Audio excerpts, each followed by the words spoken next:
Mi nombre es Eleanor Hayes. Tengo 63 años y hace 3 meses entré en una pequeña tienda de cámaras llevando lo último que mi esposo tocó. Una Leica M6 Vintage todavía cargada con película.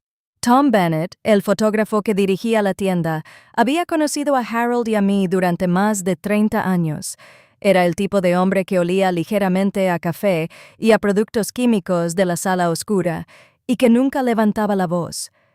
Pero esa mañana, cuando vio la cámara en mis manos, su expresión cambió. Eleanor, dijo en voz baja. Sea lo que sea que tenga este rollo, no se lo muestres a nadie más. Esas palabras permanecieron conmigo mucho después de salir de su tienda. Nuestra casa de campo estaba en 12 acres a las afueras de un pueblo tranquilo en Pensilvania. Harold y yo habíamos vivido allí durante 42 años. Él construyó el granero él mismo. Arregló cada poste del cercado a mano y siempre decía que quería morir en esas tierras. Y murió allí, un infarto. Dijeron que había estado revisando la línea del cercado del este, la que limitaba con el bosque. Los paramédicos lo encontraron acostado junto a un poste caído, con su cámara todavía colgando del cuello. Harold se obsesionó con la fotografía durante su último año. Cada mañana antes del amanecer, caminaba por la propiedad tomando fotos de la corteza de los árboles, de las telas de araña y de cómo la luz tocaba las viejas tablas del cercado. Nuestra hija Claire decía que era un signo de envejecimiento, de perder el enfoque. Nuestro hijo, Michael, lo llamaba un pasatiempo inocente. Pero yo veía algo más en él, una determinación silenciosa, como si intentara volver a ver el mundo antes de que fuera demasiado tarde. Durante 3 meses después del funeral, dejé esa cámara en la mesa de la cocina. Algunas mañanas la alcanzaba y luego me detenía, temerosa de lo que podría encontrar si desarrollaba la película. Sentía como si abriera una puerta que no podía volver a cerrar, pero el dolor tiene una manera extraña de convertir el miedo en curiosidad. Una mañana de julio, cuando la luz caía sobre la mesa justo así, tomé la Leica. La correa de cuero estaba desgastada por las manos de Harold, todavía cálida en la memoria, sino en la realidad. Pensé que iba a desarrollar recuerdos. Me equivoqué. Iba a desarrollar evidencia. Tom me llamó 2 días después. Su voz estaba tensa, formal, nada que ver con el hombre que solía bromear con Harold por seguir usando película en un mundo digital. Eleanor, dijo, debes pasar por la tienda sola. Cuando llegué, las persianas estaban bajadas. El tenue olor a productos químicos de la sala oscura flotaba en el aire. Tom estaba detrás del mostrador con una pequeña pila de impresiones. Sus manos temblaban ligeramente. «Ni siquiera debería estar mostrándote esto», susurró. «Pero mereces saber». Las primeras fotos eran inofensivas, la luz del sol sobre el techo del granero, los álamos en flor, la puerta de madera medio abierta. Luego vino un primer plano de nuestro buzón. Su cerradura estaba doblada, como si alguien hubiera intentado forzarla. Otra foto mostraba profundas huellas de neumáticos atravesando la tierra húmeda cerca del cobertizo. Huellas de vehículos pesados que nunca habíamos tenido. Mi estómago se apretó. «¿Qué estaba buscando?», susurré. Tom no respondió. Simplemente me entregó la siguiente impresión. Mostraba un coche negro estacionado a medio camino en el bosque, con la matrícula brillante por el flash. Lo reconocí al instante. Era de Robert Lang, presidente del banco local, y de su hijo, Evan, mi yerno. La última foto me hizo agarrar el mostrador para mantener el equilibrio. Harold la había tomado desde la distancia, con el objetivo ligeramente fuera de foco, pero las caras eran inconfundibles. Robert y Evan estaban al borde del bosque, inclinados sobre un mapa, con expresiones serias. La marca de tiempo en la parte trasera decía, «La misma mañana en que Harold murió». Tom se acercó, colocando una mano sobre la mía. «Lo que Harold se topó, el Eleanor», dijo suavemente. No era solo un asunto de negocios, era dinero y peligro. Conduje a casa en silencio, con la cámara en el asiento a mi lado. Cada milla de camino parecía más larga que la anterior. Cuando llegué a nuestra entrada, un pensamiento se había grabado en mi pecho. Harold no solo tomaba fotos, estaba documentando una amenaza. Cuando llegué a casa esa noche, el coche de Claire ya estaba en la entrada. No esperaba verla a ella ni a su esposo, pero allí estaban esperando en mi mesa de la cocina como si fueran los dueños del lugar. Un carpeta descansaba entre ellos, ordenada y blanca, del tipo que usan los bancos cuando están a punto de cerrar un trato. «Mamá», empezó Claire, con una voz demasiado alegre. «Queríamos saber cómo estás y tenemos buenas noticias». Evan sonrió, esa clase de sonrisa que nunca llega a sus ojos. «Robert ha estado pensando en ti», dijo. «Sabe que la propiedad debe ser difícil de manejar sola. Nos ofrece comprar toda la finca.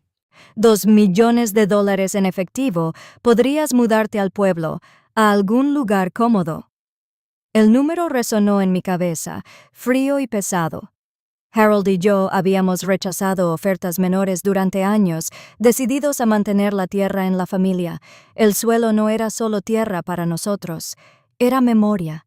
El columpio que Harold construyó para los niños, el roble donde tallamos nuestras iniciales, todo eso vivía aquí.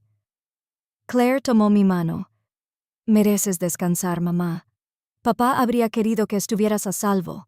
A salvo». Esa palabra se deslizó por el aire como una cuchilla. El corazón de Harold se detuvo allí, en el mismo bosque donde Robert y Evan estaban de pie. La palabra seguro era lo último que parecía ofrecer esa oferta. «No voy a vender», dije en voz baja. La sonrisa de Evan se estrechó. «Señora Hayes, el mundo está cambiando. Los desarrolladores llegarán de todas formas. Es mejor irse por tu cuenta en tus propios términos». Empujó la carpeta hacia mí, mostrando una hoja con la oferta. No la toqué. Mi pulso latía en mis oídos, firme y desafiante. Claire suspiró. «Por favor, piénsalo», dijo suavemente, pero su tono no era una petición. Era una advertencia envuelta en preocupación de hija. Después de que se fueron, me quedé en la ventana viendo su coche desaparecer por el camino. El cielo era de un morado azulado, los campos oscuros y quietos. En ese momento comprendí algo simple y aterrador. La amabilidad puede ser una máscara, y ofertas como esa rara vez son regalos, sus ultimátums disfrazados de favores. Esa noche no pude dormir. Cada vez que cerraba los ojos, veía la cámara de Harold, el coche en la foto y la carpeta que Evan había dejado en la mesa. Alrededor de la medianoche me levanté, preparé té que no bebí y miré por la ventana hacia el cobertizo. El cobertizo del este quedaba detrás, medio engullido por los árboles, oscuro, silencioso, olvidado. En una de las últimas fotos de Harold había notado algo extraño, un destello de metal cerca de la puerta del cobertizo, como una cerradura que había sido forzada. La imagen me persiguió hasta que finalmente me puse la chaqueta, agarré una linterna y salí afuera. La hierba estaba húmeda, el aire agudo con el olor a pino y tierra. Cada paso crujiente bajo mis botas me hacía saltar. El cobertizo parecía lo suficientemente normal, la misma pintura roja desconchada, el mismo techo inclinado. Pero cuando pasé los dedos por el candado, me di cuenta de que el pestillo no estaba asegurado. Alguien lo había roto. Luego lo había vuelto a colocar para parecer intacto. Dentro, el aire era viciado. El polvo flotaba en la luz de mi linterna como ceniza. Los estantes que una vez sostuvieron las herramientas de Harold estaban mayormente vacíos, salvo por una taza de café agrietada y unos pocos clavos esparcidos en el suelo. Entonces, mi luz iluminó una bolsa de plástico atascada detrás de una tabla suelta. Dentro de la bolsa había una pequeña llave de bronce, una nota doblada y una foto de Harold sonriendo junto a nuestra camioneta. La nota estaba escrita a mano con su letra firme. «Si estás leyendo esto, Ellie, algo pasó. Me han visto observando. Llaves, caja de depósitos, Banco Harrisburg. No confíes en nadie hasta que veas lo que hay adentro. Se me cerró la garganta. Presioné la nota contra el pecho y me quedé allí, rodeada por el olor a aceite y madera vieja. Ni siquiera me di cuenta de que la linterna se había apagado hasta que la oscuridad volvió a llenar la habitación. Entonces lo escuché. Un suave crujido desde afuera, neumáticos aplastando grava. Me congelé.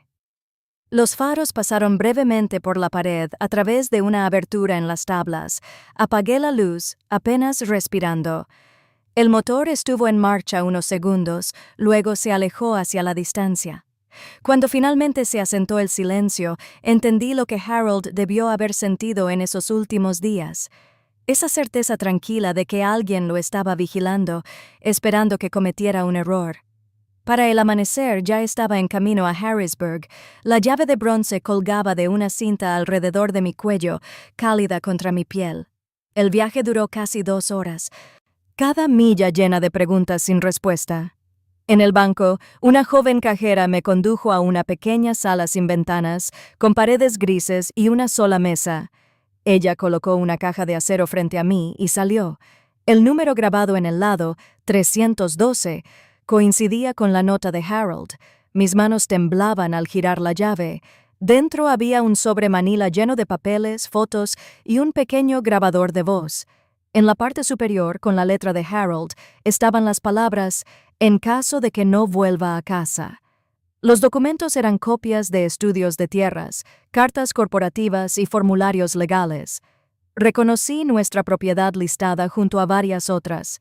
Un informe de una firma geológica mostraba resultados de pruebas sobre reservas de gas natural muy profundas debajo de nuestras tierras agrícolas. Y luego, llegaban un conjunto de acuerdos sin firmar que otorgaban derechos de perforación a una empresa que nunca había oído nombrar, Lang Energy Development LLC. Mi corazón latía con fuerza. Lang, como en Robert Lang. Presioné play en el grabador. La estática desapareció, reemplazada por la voz de Harold, firme pero tensa. «Han venido hoy otra vez», dijo. «Dicen que solo es negocios, pero ya no me preguntan. Me están advirtiendo. Robert dice que puede hacer que esto desaparezca si dejo de hablar. Evan me dijo que los viejos tienen ataques cardíacos todo el tiempo». Cerré la boca con la mano. Sentí como si Harold estuviera sentado frente a mí, susurrando desde la tumba.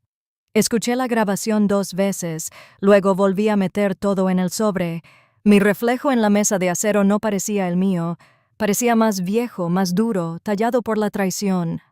Cuando salí del banco, la luz del sol parecía equivocada, demasiado brillante, demasiado limpia. El mundo seguía moviéndose, los autos pasaban, la gente conversaba, mientras yo llevaba la prueba de que mi esposo había sido asesinado. Durante semanas, había creído que la cámara de Harold era una obra de arte, su forma de despedirse. Pero ahora conocía la verdad. Él no tomaba fotos por belleza, las tomaba por supervivencia. Cuando regresé a casa desde Harrisburg, había 2 autos en la entrada. Claire, Evan y mi hijo, Michael, esperaban en el porche. Sus sonrisas eran demasiado amplias, sus voces demasiado corteses. «Mamá», empezó Michael, «nos preocupaba. No contestaste el teléfono en todo el día». «Fui a la ciudad», dije con indiferencia. Tenía que arreglar unas cosas. Evan dio un paso adelante, con un folder en mano. «De hecho, por eso estamos aquí. Mi padre me pidió que te trajera una oferta actualizada.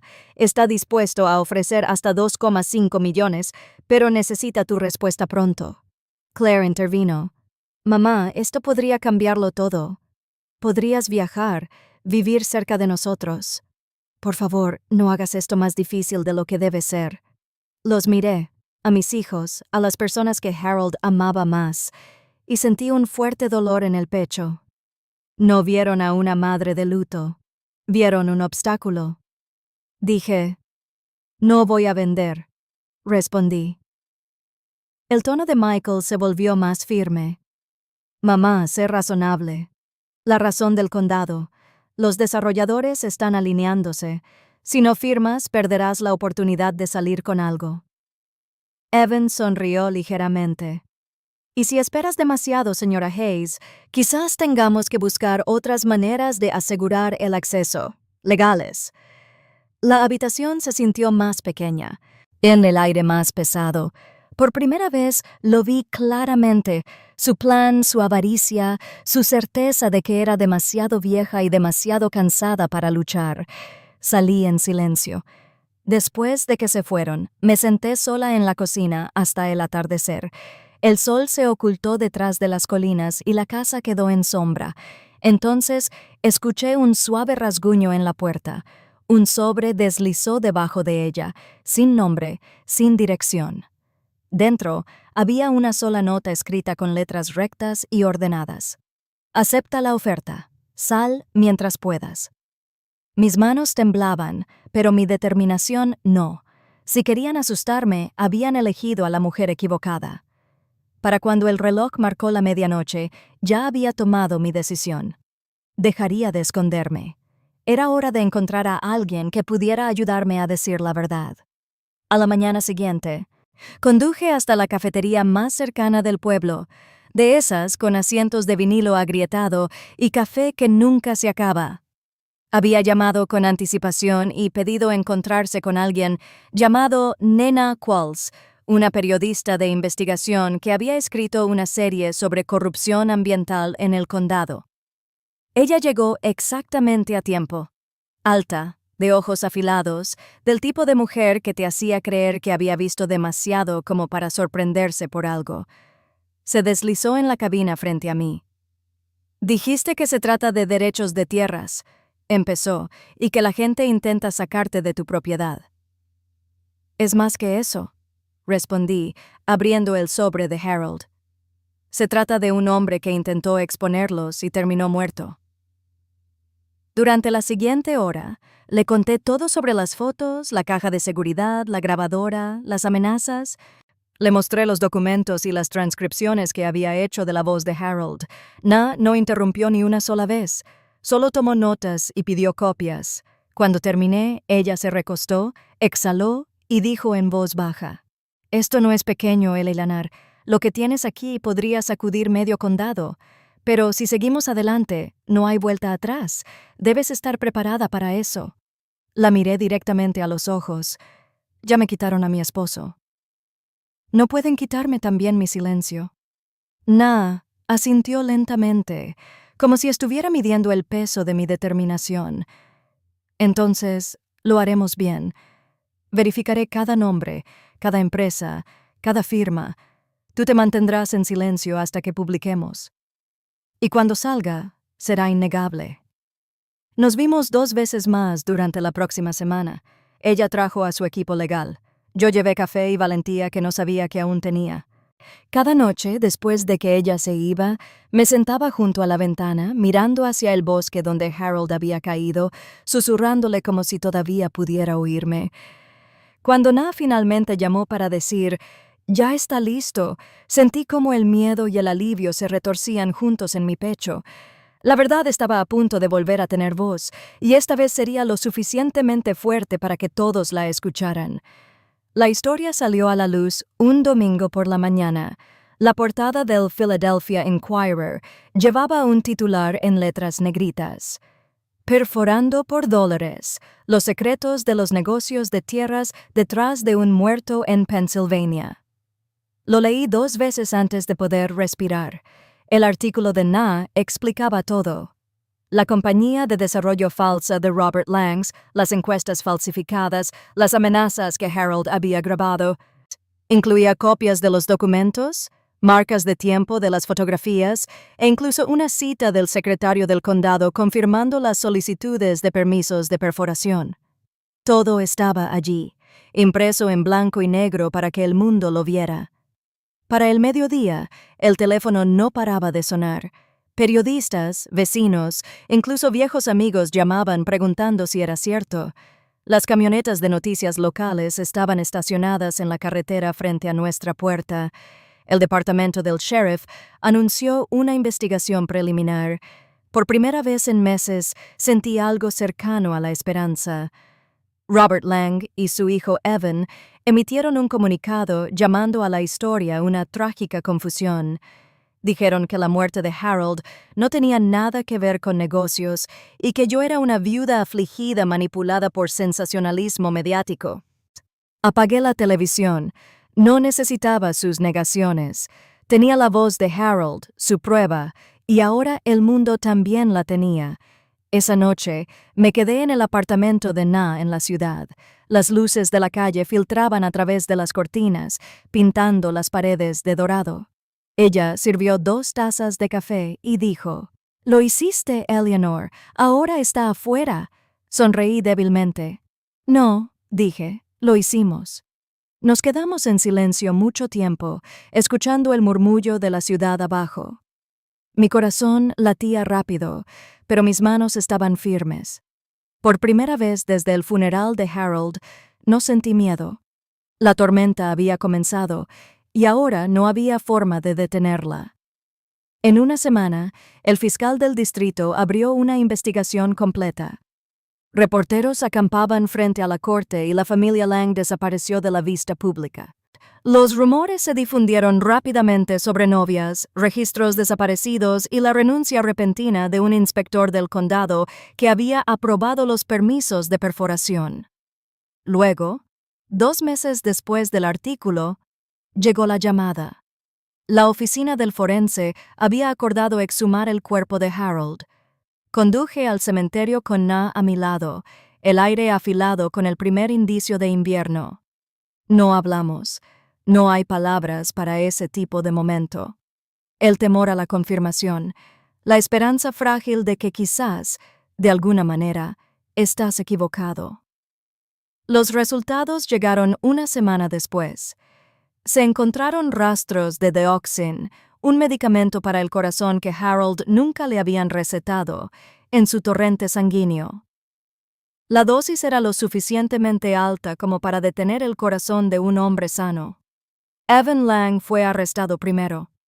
Confesó bajo presión, admitiendo que su padre había pagado a un contratista local para enseñarle una lección a Harold. El plan era asustarlo, no matarlo, pero algo salió mal. El contratista, un hombre llamado Kill Mercer, aceptó un acuerdo de culpabilidad y llevó a la policía directamente a la propiedad de Robert Lang. Vi en la televisión cómo sacaban a Robert esposado, su calma perfecta destruida bajo las cámaras que parpadeaban. El hombre que había construido un imperio basado en el miedo y la intimidación ahora parecía pequeño, solo otro cobarde expuesto por la verdad.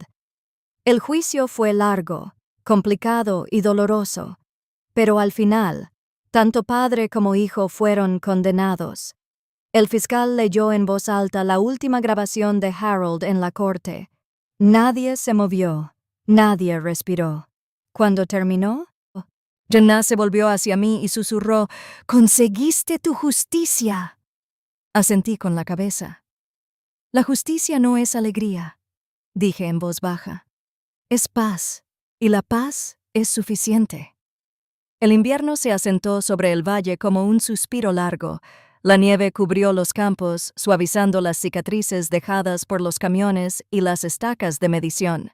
La casa volvió a estar en silencio, pero era un silencio diferente, uno que se sentía merecido. Pasé las primeras semanas después del juicio devolviendo las cosas a su lugar.